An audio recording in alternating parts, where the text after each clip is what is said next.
জি 24 ঘন্টায় আপনাদের স্বাগত। শুরু করছি street fight presented by Subhas Bose institute of hotel management. Supreme তোপের মুখে 4 রাজ্য। করোনার চিকিৎসা এবং মৃতদেহ সৎকারের বিষয় নিয়ে সুগো মোটো মামলা শুরু করলো সুপ্রিম কোর্ট। এবং দিল্লি, মহারাষ্ট্র, তামিলনাড়ু, পশ্চিমবঙ্গের পরিস্থিতি শোচনীয়। দিল্লিতে পশুদের মতো ব্যবহার করা হচ্ছে, এই রকম অবজারভেশন সুপ্রিম কোর্টের, এবং 4 রাজ্যের কাছে রিপোর্ট তলব করেছে সুপ্রিম কোর্ট। অন্যদিকে দেহ বিতর্ক নিয়ে আবারও রাজ্যপাল সংঘাত। এই সব নিয়ে আমরা আজকে আলোচনা করব স্ট্রিট ফাইটে। আমাদের সঙ্গে আজকে যারা রয়েছেন স্ট্রিট ফাইটে সরাসরি যোগ দিয়েছেন তাদের সঙ্গে পরিচয় করিয়ে দিই। আমাদের সঙ্গে রয়েছেন তৃণমূল বিধায়ক সমীর চক্রবর্তী, রয়েছেন সিপিআইএম নেতা এবং বিশিষ্ট চিকিৎসক ফুয়াদ হালিম, আমাদের সঙ্গে বিজেপি নেত্রী তনুজা চক্রবর্তী রয়েছেন, এবং রয়েছেন বিশিষ্ট চিকিৎসক ডক্টর সুকুমার মুখোপাধ্যায়। আপনাদের সবাইকে স্বাগত জানাই। আমরা আলোচনায় যাওয়ার আগে একবার দেখে নিই যে 4 রাজ্যের পরিস্থিতি নিয়ে রীতিমতো তোপ দাগলেন সুপ্রিম কোর্টের বিচারপতিরা। করোনা আক্রান্তদের চিকিৎসা, মৃতদেহের সৎকার সহ নানা বিষয়ে শতপ্রণোদিত মামলা করল সুপ্রিম কোর্ট। বিচারপতি অশোক ভূষণ, বিচারপতি এস.কে. কল এবং বিচারপতি এম.আর. শাহের বেঞ্চে এদিন ছিল শুনানি। দিল্লিতে দৈনিক করোনা পরীক্ষার সংখ্যা কমে যাওয়া সহ নানা বিষয়ে এদিন সুপ্রিম কোর্টের তোপের মুখে পড়ে কেজরিওয়াল সরকার। শীর্ষ আদালতের পর্যবেক্ষণ, করোনা রোগীদের সঙ্গে পশুর চেয়েও খারাপ ব্যবহার করা হচ্ছে। দিল্লির হাসপাতালের অবস্থা শোচনীয়, রোগীরা মারা যাচ্ছেন, তাদের দেখার কেউ নেই। জঞ্জালের স্তূপে সরকারি হাসপাতালের লবিতে দেহ পড়ে থাকছে। হাসপাতালগুলি মৃতদেহকে মর্যাদা দেওয়ার প্রয়োজন আছে বলেই মনে করছে না। রোগীর পরিবারকে মৃত্যুর খবর পর্যন্ত জানানো হচ্ছে না। বহু বেড খালি পড়ে রয়েছে, অথচ রোগীরা হাসপাতালে ভর্তি হতে পারছেন না। দিল্লি সহ কয়েকটি রাজ্যে পরিস্থিতি খুব খারাপ। সরকারি হাসপাতালে যথাযথ চিকিৎসার ব্যবস্থা করতে এই সব রাজ্যের মুখ্য সচিবদের পদক্ষেপ করতে বলেছে আদালত।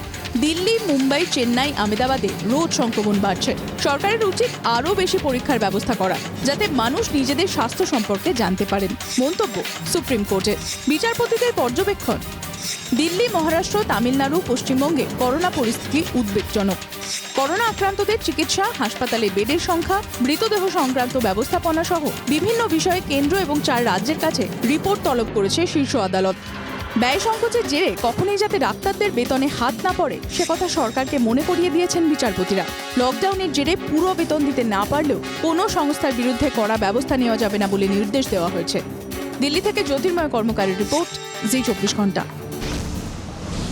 আমি সমীরবাবুর কাছে শুরুতে আসবো। সমীরবাবু, যে 4টে রাজ্যের পরিস্থিতি সম্পর্কে আজকে সুপ্রিম কোর্ট এই পর্যবেক্ষণ ব্যক্ত করেছে, তার মধ্যে পশ্চিমবঙ্গ রয়েছে। শোচনীয় অবস্থা, সুপ্রিম কোর্ট বলছে, কোনো রাজনৈতিক দল নয়।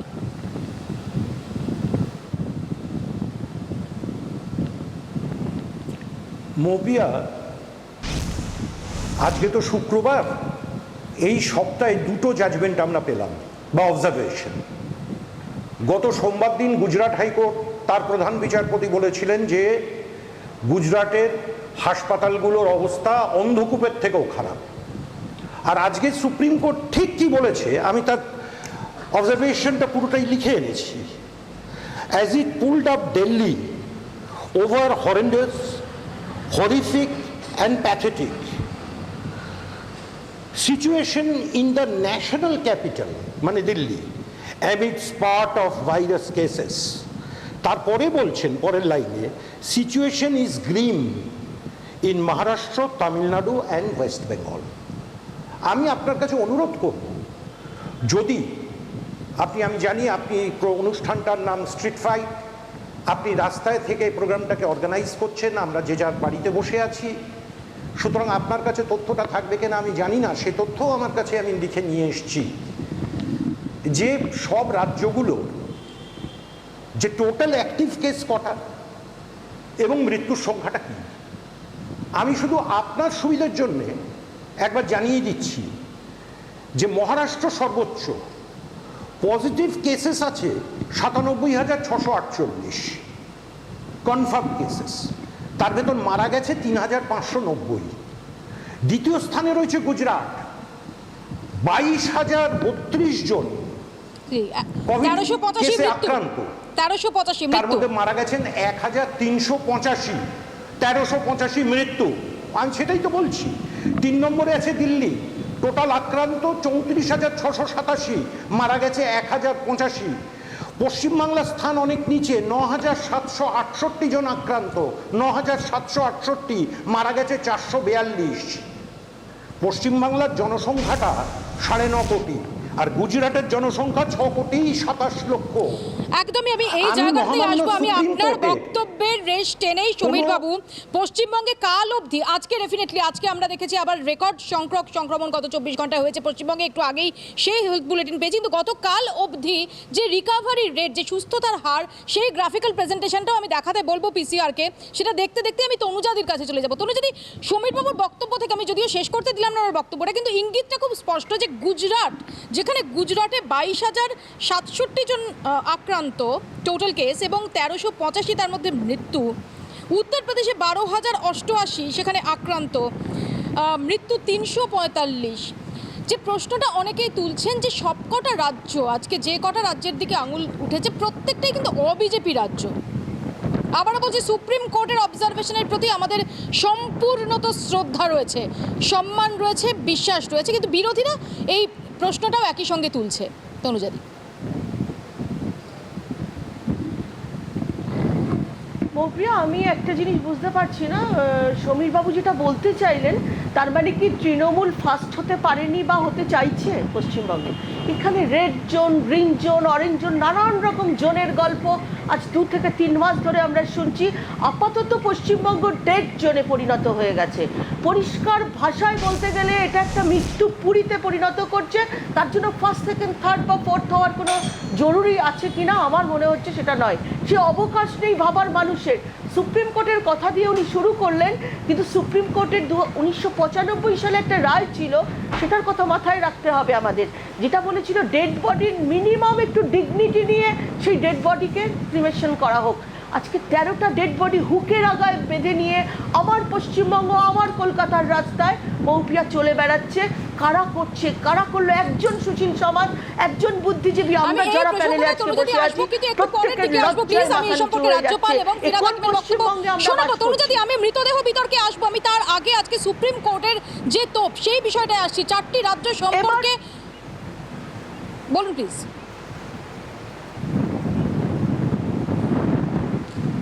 হ্যাঁ, 4টি রাজ্যের সম্পর্কে যেটা বলেছেন তার মধ্যে আমরাও তো আছি।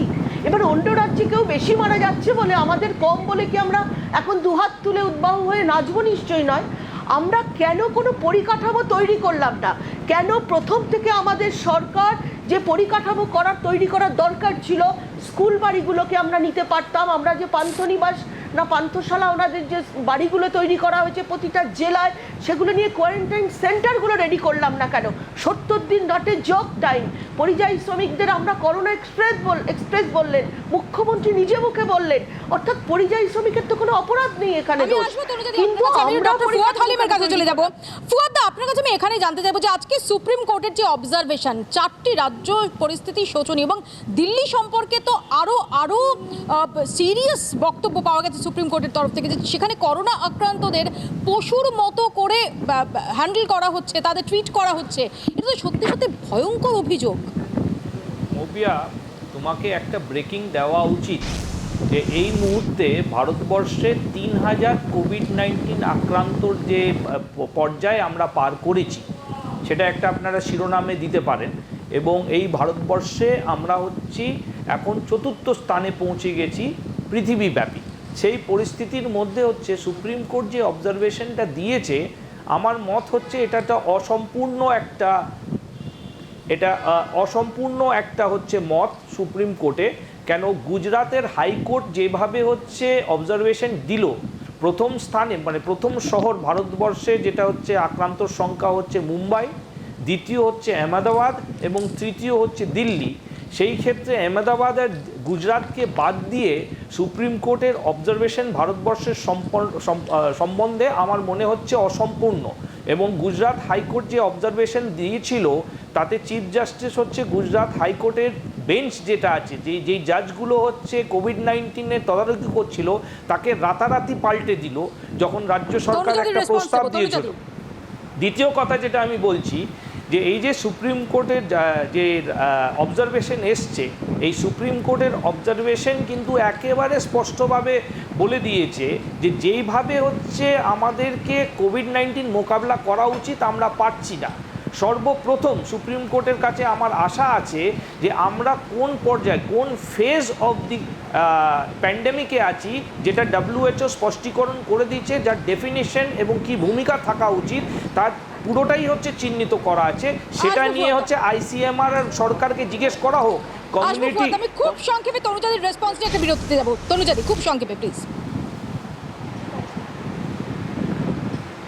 দেখুন, আমি আবারও বলছি বারবার, কোন রাজ্য কতটা এগিয়ে আছে মৃত্যুর দিক থেকে মিছিলের আর গোনার কোনো জায়গায় আমরা নেই। কিন্তু তনুজাদি, এটা তো একটা প্রশ্ন যে যেখানে আড়াই মাসের বেশি সময় ধরে, প্রায় 3 মাস হতে চললো লকডাউন, সেখানে দাঁড়িয়ে কেন একটা রাজ্য এরকম পরিস্থিতি হবে? আর যদি হয় তাহলে কেন্দ্র কি সম্পূর্ণ দায় এড়াতে পারে?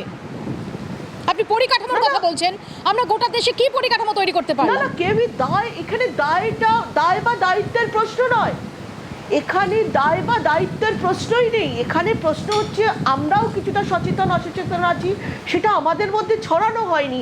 আমাদের সত্যি কি রাজ্য সরকার আমাদের রাজ্যের কথা ভাবুন। আগে তো দিল্লিতে পরে পৌঁছবো গিয়ে, আগে তো নিজে বাঁচবো তবে তো যাবো দিল্লি। আগে আপনারা গুজরাট নিয়ে ব্যস্ত হচ্ছেন কেন? আগে মানুষের মৃত্যু হচ্ছে এখানে, এটা অস্বীকার করার জায়গা নেই। যে ডাক্তাররা আমি ডক্টর সুকুমার মুখার্জির কাছেও যাবো, তার আগে ছোট্ট একটা বিরতির সময় হয়েছে, বিরতির পর ফিরে আসছি। দেখতে থাকুন স্ট্রিট ফাইট।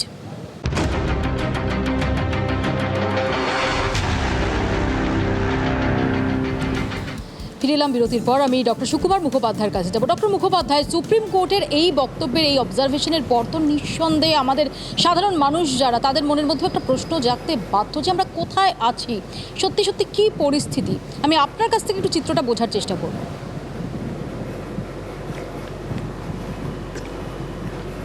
আচ্ছা, আজকে 12 তারিখ হয়েছে।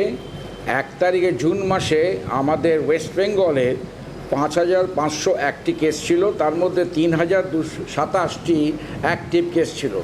আজকে সেটা 12 তারিখে দাঁড়িয়েছে 9768টি কেস, তার মধ্যে 5338টি অ্যাক্টিভ কেস। তার মানে দেখা যাচ্ছে অলমোস্ট ডাবল হয়ে গেছে আজকে 10 দিনের মাথায়।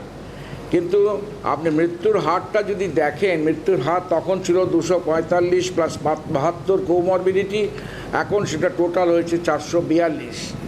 আমাদের নিশ্চয়ই কেস রাইজ করছে আগের থেকে।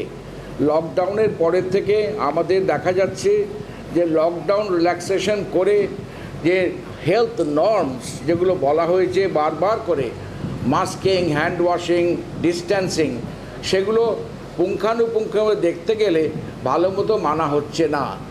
এটা একটা কারণ। আপনি যদি ফিশ মার্কেটে যান, বাস স্ট্যান্ডে যান, আপনি ক্রাউডেড প্লেস রেলওয়ে স্টেশনে যান, আপনি অনেক চিত্র দেখতে পাবেন এই আমাদের হেলথ নর্মসটা ঠিকমতো মানা হচ্ছে না। তার সঙ্গে আমাদের পরিযায়ী শ্রমিক আজকে প্রায় পশ্চিমবঙ্গে এসেছে 3 লাখের ওপর। সুতরাং একটা মিলিয়ে মিশে সব জিনিসটাকে একটা কমপ্লেক্স তৈরি করেছে, এবং এর ফলে হয়েছে কি আমাদের কেসের সংখ্যা আরও বেড়ে গেছে। আর এর সঙ্গে আর একটা জিনিসও দেখতে হবে যে আমাদের প্রায় পশ্চিমবঙ্গে 9.5 কোটি লোক এই কেস হয়েছে, এবং এখন পশ্চিমবঙ্গ সরকার টেস্ট প্রায় 3 লাখের ওপর করে ফেলেছে। এখন আমাদের ইচ্ছা আরও 3 লাখ যেন করে ফেলে। এই 3 লাখ কেস করে আমরা বুঝতে পারছি আমাদের পজিটিভিটি রেট, পজিটিভিটি রেট যদি আমি দেখেন অথবা গ্রোথ রেট, তাহলে অ্যারাউন্ড 3% or 3.5%। ডক্টর মুখোপাধ্যায়, তাহলে সুপ্রিম কোর্টের এই অবজারভেশন কেন? কারণ দিল্লি সম্পর্কে উদ্বেগ প্রকাশের সঙ্গে সঙ্গে যে 3টে রাজ্যের প্রসঙ্গ সুপ্রিম কোর্ট এনেছে, তার মধ্যে পশ্চিমবঙ্গ রয়েছে।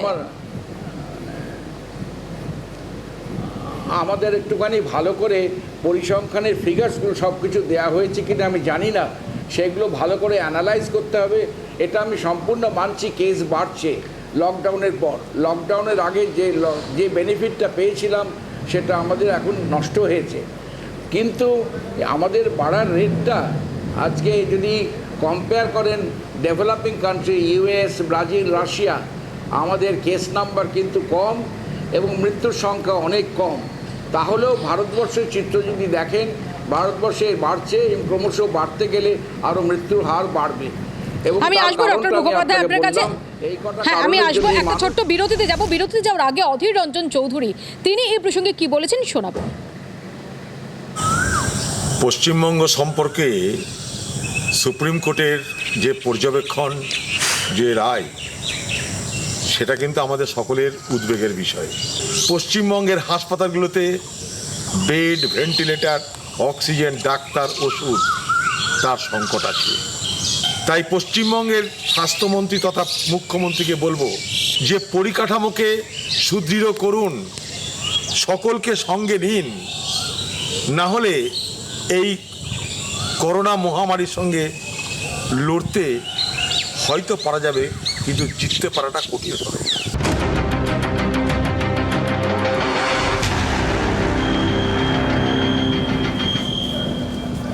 ফিরে এলাম বিরতির পর। আপনারা দেখছেন street fight presented by Subhas Bose institute of hotel management. যখন দাঁড়িয়ে আমরা দেখতে পাচ্ছি যে সুপ্রিম কোর্টের আজকের যে অবজারভেশন, তাতে সৎকারের প্রসঙ্গটাও রয়েছে।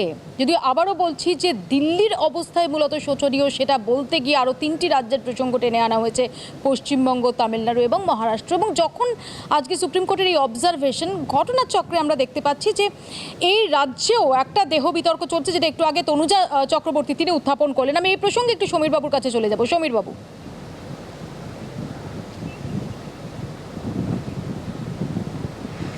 মৌপিয়া দেবী, আমি শুধু ওই আপনার প্রশ্নের উত্তর দেওয়ার আগে আমি শুধু একটা তথ্য আপনাকে জানিয়ে রাখি। এই যে দিল্লি থেকে স্বাস্থ্য ব্যবস্থা কেমন চলছে, করোনা কেমনভাবে রাজ্যগুলো মোকাবিলা করছে, কেন্দ্রীয় প্রতিনিধি দল রাজ্যে রাজ্যে ঘুরছেন, তারা তো সব দিল্লি থেকেই যাচ্ছেন। আপনার জ্ঞাতার্থে জানিয়ে রাখি, গত 2 মাস প্রধানমন্ত্রী তার অফিস সাউথ ব্লকে যেতে পারেননি। তাহলে কেন্দ্রীয় সরকারের কি কোনো দায় নেই? স্বাস্থ্য দপ্তরটাই তো দিল্লিতে। All India institute of medical science, ভারতবর্ষের শ্রেষ্ঠ প্রতিষ্ঠান স্বাস্থ্য, সেটা দিল্লিতে। তাহলে কেন আজকে সুপ্রিম কোর্টকে বলতে হচ্ছে মানুষের অবস্থা পশুর থেকেও খারাপ? কেন সেখানে আবর্জনার মধ্যে লাশ পাওয়া যাচ্ছে? কেন্দ্রীয় সরকারের কি কোনো দায় নেই? যে প্রতিনিধি দল রাজ্যে রাজ্যে ঘুরে বেড়াচ্ছে, আগে দিল্লিতে ঘুরুন, ওরা তো দিল্লি থেকে আসছে। উত্তরটা দেবেন প্রধানমন্ত্রী কেন তার দপ্তরে যেতে পারেননি? যে ব্যবস্থাপনা সেটা দেখে ভূয়সী প্রশংসা করেছিলেন তনুজাদি। সার্টিফিকেট দিয়েছে, তারা দিল্লি থেকেই যেতে চাইছেন। আমার প্রশ্ন, 30 এপ্রিল থেকে 3 মে পর্যন্ত করোনার যে পরিসংখ্যান আমি ডক্টর মুখার্জি ভেবেছিলাম দেবেন, যে ওই সময়টা যে 138 জন মারা গিয়েছিল করোনায়, তার কোনো হিসেব এখনো পর্যন্ত সরকারি কোনো বুলেটিনে আমরা পাইনি। তারপর থেকেই দেখেছি সচিব বদল হয়েছে আর এক একজন এক এক রকমের বুলেটিন দিয়েছে।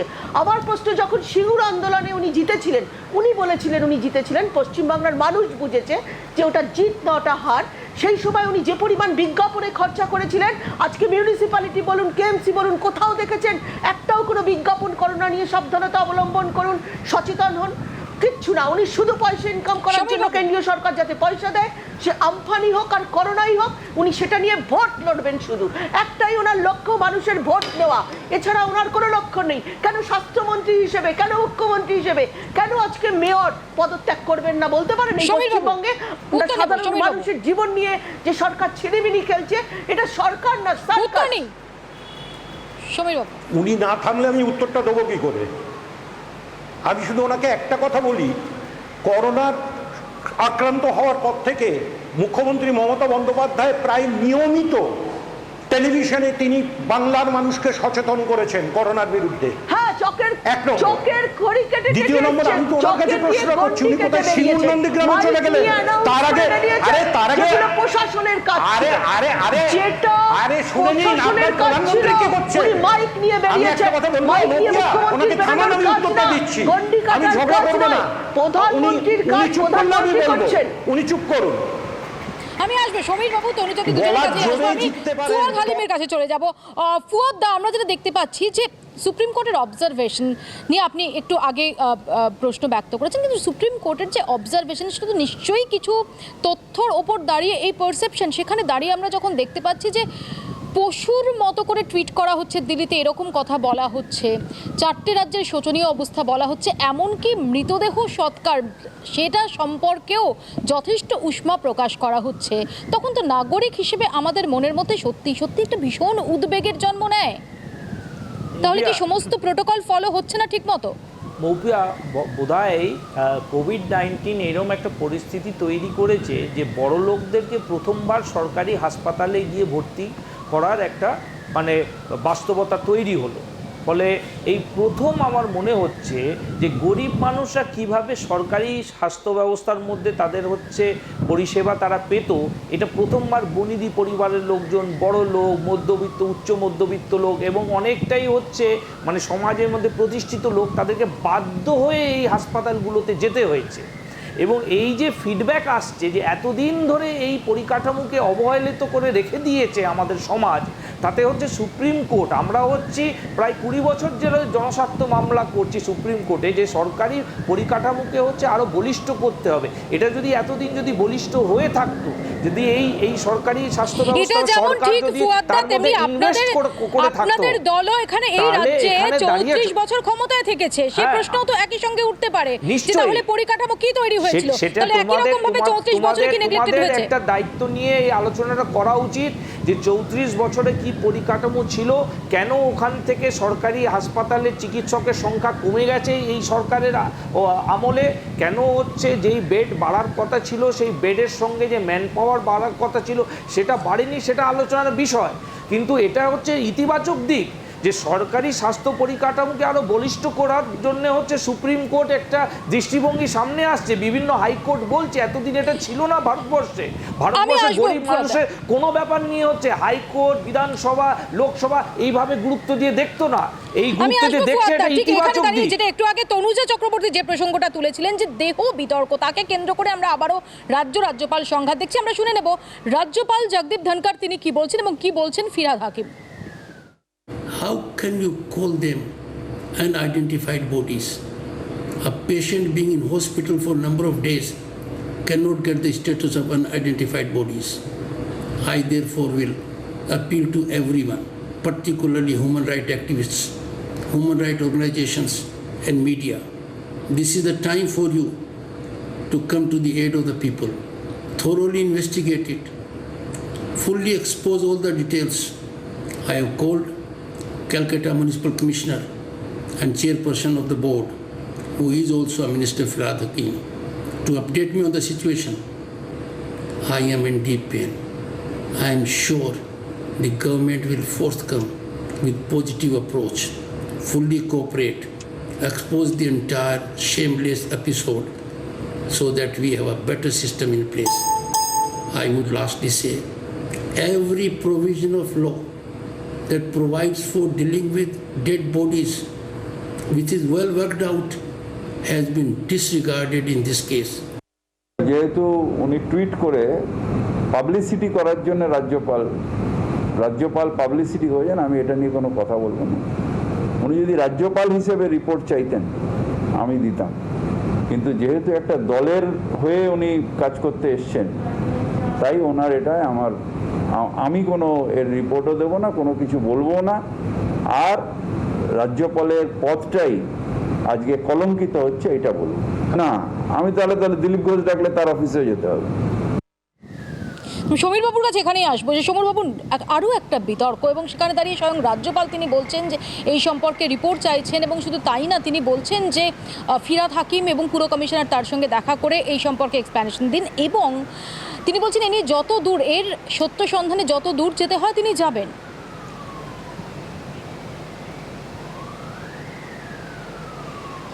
মৌপিয়া দেবী, আমি এখানে প্রথমেই একটা কথা বলি যে বেওয়ারিশ লাশ বা আনআইডেন্টিফাইড ডেড বডিজ সেগুলো তো থাকে সব রাজ্যে সর্বত্র, এবং পুলিশের সঙ্গে কনসাল্ট করে, কলকাতার পুলিশ কমিশনারের সঙ্গে কনসাল্ট করে, রাজ্য পুলিশের হলে ডিজির সঙ্গে কনসাল্ট করে, বা জেলায় হলে এসপিদের সঙ্গে কনসাল্ট করে সেগুলো পুরসভাগুলো সৎকারের ব্যবস্থা করে।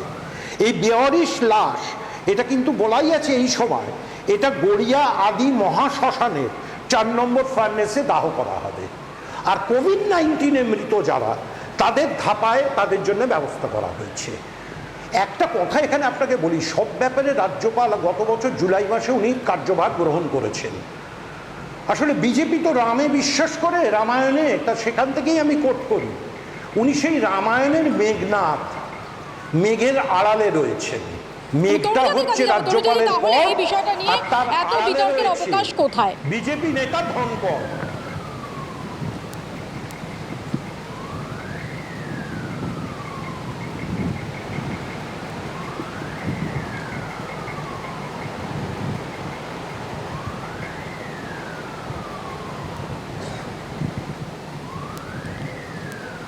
তনুজাদি কি শুনতে পাচ্ছেন? আর কার কিছু শোনা যাচ্ছে না, কেটে গেছে। সম্ভবত তনুজাদির বক্তব্য শুনতে পাচ্ছি। আমি ডক্টর মুখার্জির কাছে যাবো। ডক্টর মুখার্জি, ঠিকই দুটো সুপ্রিম কোর্ট যে জায়গার নিরিখে বলেছে মৃতদেহ সৎকার নিয়ে, সেটা হয়তো ভিন্ন, যে পার্সপেক্টিভ থেকে বলেছে, যে প্রেক্ষাপট থেকে বলেছে সেটা ভিন্ন, এখানে এ রাজ্যে যে বিতর্কের সূত্রপাত হয়েছে সেটা ভিন্ন। কিন্তু আমার এখানে আপনার কাছে জিজ্ঞাসা, যে সবাই তো এটা মনে করেন যে মৃতদেহের প্রতি মর্যাদা সেটা অত্যন্ত গুরুতর একটা বিষয়, সেক্ষেত্রে দাঁড়িয়ে কি সেটা মেনটেন হচ্ছে?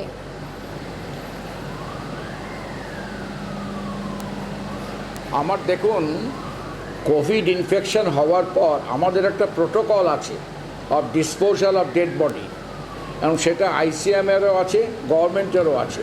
সেটা কোভিড সংক্রান্ত, সে কোমরবিডিটি থাক কি না থাক যায় আসে না। কিন্তু বেওয়ারিশ যে জিনিসটা, ঘটনাটা ঘটেছে, সে সম্বন্ধে আমি বিশেষ জানি না, সে সম্বন্ধে কোনো অ্যাডভাইসারি নেই। এটা কি হয়েছে ঘটনাটা আমি এর সঙ্গে লিঙ্ক করতে পারবো না। কারণ হচ্ছে কোভিডের মৃত্যু হলে ধাপায় ডিসপোজাল হবে, সে সম্বন্ধে একটা ক্লিয়ার আছে, কি করে নিয়ে যাওয়া হবে, এমবামিং হবে না, কজন লোক থাকবে, এগুলো সব পরিষ্কার করে বলা আছে। কিন্তু এই ব্যাপারটা, বেওয়ারিশের ব্যাপারটা, এটা আমার সম্পূর্ণ জানা নেই, আর কেউ বলতে পারে না। আমরা আসবো আলোচনা, একটা ছোট্ট বিরতি তার আগে নিতে হচ্ছে, বিরতির পর ফিরছি, দেখতে থাকুন স্ট্রিট ফাইট।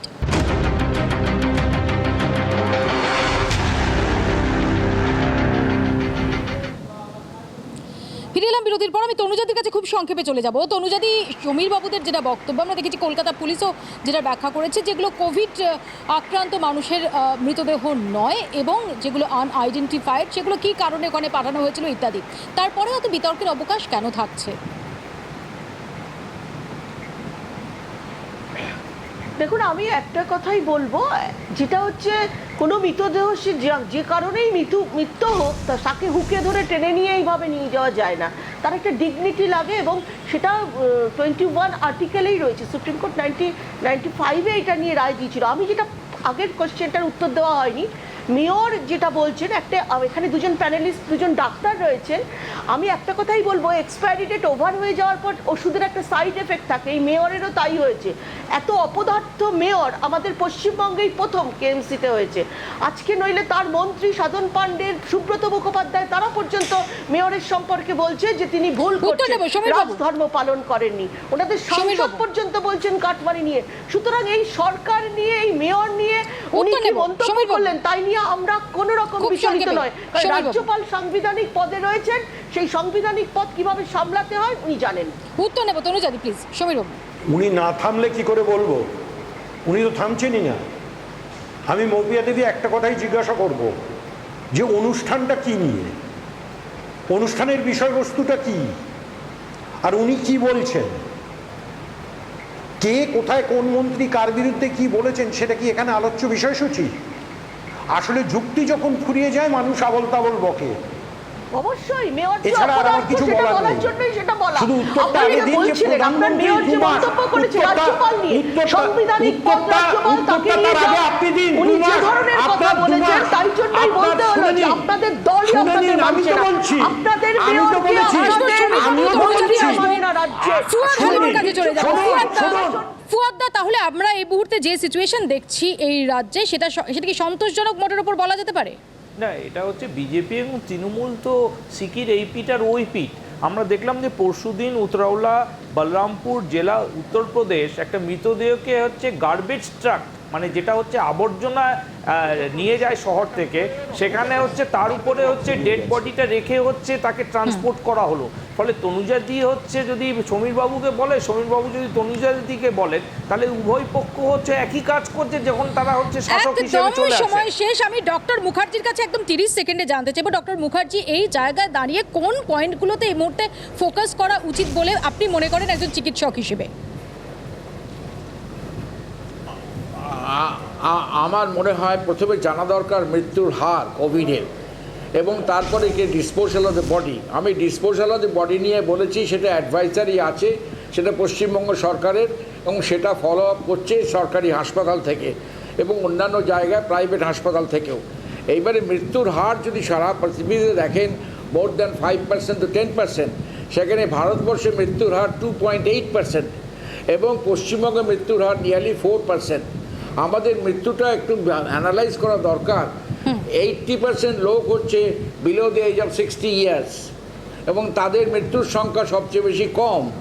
যাদের বয়স 70-এর ওপর তারা 20% আর তাদের মৃত্যুর সংখ্যাটা 80%। একেবারেই ডক্টর মুখার্জি, নিঃসন্দেহে এই তথ্যগুলো অত্যন্ত ইম্পর্টেন্ট। আপাতত সবাইকে ধন্যবাদ ডক্টর মুখার্জি, ধন্যবাদ সমীরবাবু, তনুজাদি, ডক্টর হালিম, সবাইকে ধন্যবাদ। আমরা শুধু চাইবো যে আজকে সুপ্রিম কোর্টের যে অবজারভেশন, তার পক্ষে বিপক্ষে যা মতামতই থাক না কেন, এটা কখনোই সাধারণ নাগরিকের কাছে খুব ভরসাযোগ্য নয়। আমরা এই বিষয়টাকে অতীত করে অন্তত কোভিড মোকাবিলার ক্ষেত্রে আরও কংক্রিট, আরও যথার্থ পদক্ষেপ সেটা কেন্দ্র রাজ্য উভয়ের থেকেই আশা করি এবং সেই আশা নিয়েই স্ট্রিট ফাইট এখানে শেষ করছি। দেখতে থাকুন জি 24 ঘন্টা।